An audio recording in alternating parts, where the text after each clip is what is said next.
बलूचिस्तान के सनसान सहरा में दो नौजवानों को लाया गया। ना कोई अदालत, ना वकील, ना अपील, सिर्फ एक जरगे का जालिमाना फैसला। लड़की के हाथ में कुरान था और जबान पर एक आखिरी इल्तिजा, 7 कदम मेरे साथ चल लो, फिर जो चाहो कर लेना। लेकिन उनके दिल मुर्दा थे और ज़मीर दफन हो चुका था।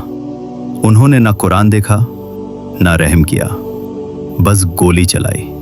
पहले लड़की को मारा गया, फिर लड़के को, और फिर दोनों लाशों पर मजीद गोलियां बरसाई गई, जैसे इंसान नहीं जानवर मारे जा रहे हों। ये कौन सी गैरत है जो मोहब्बत को जुर्म समझती है, जो कुरान की मौजूदगी में भी खून बहाती है। इस्लाम कहता है जिसने एक जान को नाहक कत्ल किया, गोया पूरी इंसानियत को कत्ल किया। तो ए लोगों, बताओ, ये गैरत है या जहालत की इंतहा? अगर आज खामोश रहे तो कल तुम्हारी बहन, तुम्हारी बेटी, तुम्हारी बीवी भी इसी रेत पर कुर्बान हो सकती है। अब खामोशी गुनाह है और आवाज उठाना फर्ज।